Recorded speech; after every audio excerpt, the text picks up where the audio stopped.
국민의힘이 배가 불렀어요. 다 낙인 찍어요. 정말로 배가 부른 건 좋은데 권력 문재인 정권 다툼하는 때 좀 것도 잘해두지 그래서. 또 남 탓한다.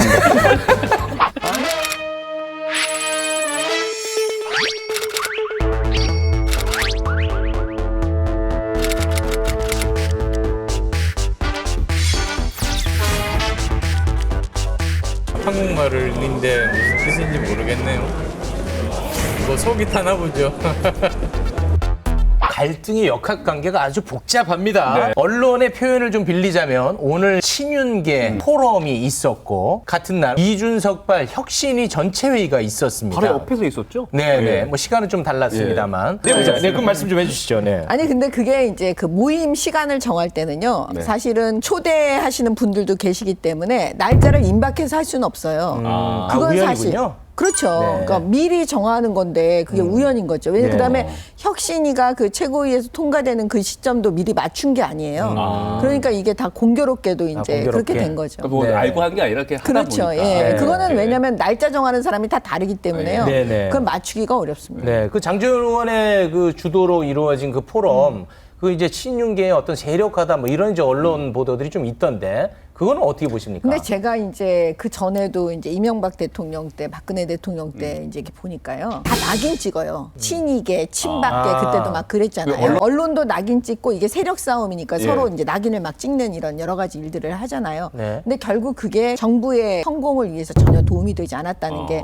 사실 밝혀져 있잖아요. 네. 지금 윤석열 대통령 새로운 정부가 탄생한 지 얼마 안 됐는데 그 무슨 권력투쟁이라는 말은 사실 맞지가 않아요. 왜냐하면 권력투쟁이라는 건 뭐 누구는 권력을 갖고 있고 그 권력을 뺏고 뭐 이래야 되는데 사실 그게 너무 지금 대통령 되신 지 얼마 안 됐잖아요. 그러니까 그거는 그냥 맞지 않고 지금 이준석 대표의 그 윤리 문제 때문에 지금 이런 일이 벌어진 거라고 보여지죠. 그러니까 이준석 대표의 윤리위가 왜 벌어지냐고 왜? 아니 근데 이제 그 문제는 사실은 그 이 대선 전부터 있었던 부분이기 때문에 뭐 갑자기 이걸 가지고 권력 투쟁을 한다 이렇게 볼 수는 없는 거죠. 근데 이제 어쨌든 안철수 의원이 포럼에 또 참석을 했고 뭐 가입을 할지 뭐 이런 부분에 대해서 좀 말씀 나눈 걸로 알고 있는데, 근데 이제 지금은 안철수 의원하고 친윤계 의원들하고 좀 사이가 가까워진 것 같아요. 아니 잘 생각해 보세요. 지난번 대선 때 저는 안철수 대표하고 단일화를 반드시 우리가 해야 된다. 예, 예. 정권 교체를 위해서는 제가 그 목소리를 냈던 진짜 앞장섰던 사람 중에 한 사람이거든요.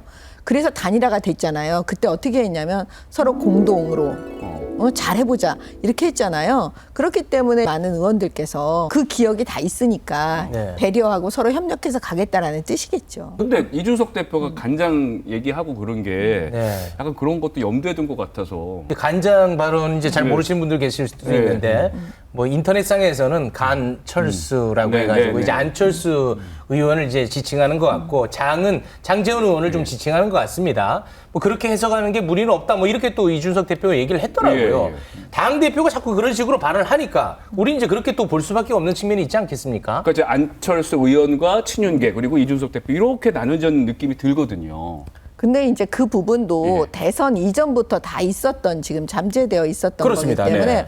뭐 새롭게 이게 무슨 권력을 투쟁하기 위해서 나오는 거는 아니잖아요. 네네네. 그리고 지금 이제 윤리위에 있는 이런 부분이 있기 때문에 그 이준석 대표로서도 본인이 되게 어려움이 있을 거 아니에요. 네. 뭐 그러다 보니까 나오는 건데 사실 모든 게 국민들께 너무 죄송스럽죠.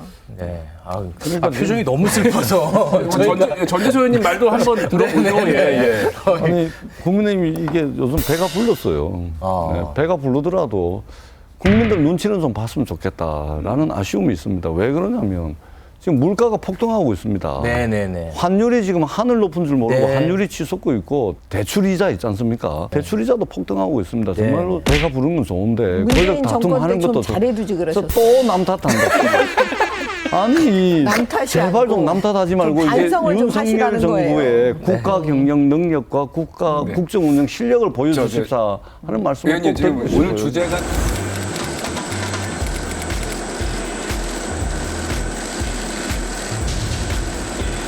글쎄 뭐 청와대로부터 참석 요청은 없었고요. 굳이 바쁘면 안 와도 된다 라는 반응이었습니다마는 마침 또 그 시간대에 제 일정이 비어 있어서 저는 참석하기로 그렇게 결정했습니다.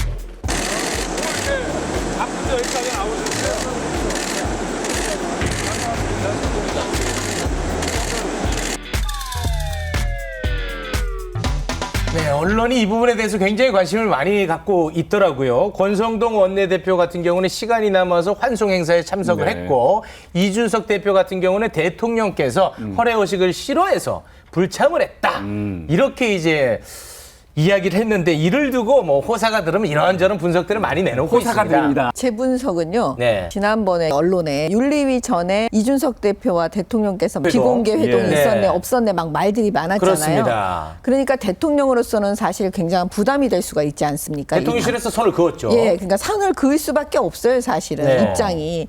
그러니까 이번에는 간소하게 갈 테니까 대응하지 말아달라라는 네. 사실 입장 발표가 있었잖아요. 네. 그러니까 사실 저희들도 최고위원들도 가고 싶었지만 이제 그렇게 말씀하시는 뜻이 뭔지를 알았기 때문에 저희는 이제 자제하고 네. 못 갔습니다. 예. 그런데 이제 권선동 원내대표 입장에서는 네. 사실 또 그 친구이시기도 하시잖아요. 네네네. 그러니까 이제 그런 마음에서 또 이제 좀 특별한 마음으로 가신 거니까 그건 또 양해가 되잖아요. 그런 일이었지 뭐 특별하게 뭐 네. 저기 한 건 아니었어요. 호사가들 얘기로 네. 징계를 앞두고 이제 대통령실에 이제 SOS를 쳤는데 대통령실에서 선을 긋다 보니까 삐쳐서 안 갔다. 뭐 이런 얘기가 있는데 이거는 전혀 아니다. 이런 말씀인 거죠. 아니 지금 비공개 만찬이 있었는지 없었는지도 지금 확인이 안 되고 확인이 안 있는 되고 상황이에요. 있어요. 네. 그렇기 때문에 그 대통령실에서 당연히 선을 긋겠죠. 네. 이쪽이든 저쪽이든 다 부담이 되실 거 아닙니까? 네, 네. 제가 청와대 부속실장을 했기 때문에 대통령 또는 대통령의 행사 또 대통령의 해외 순방과 관련된 프로토콜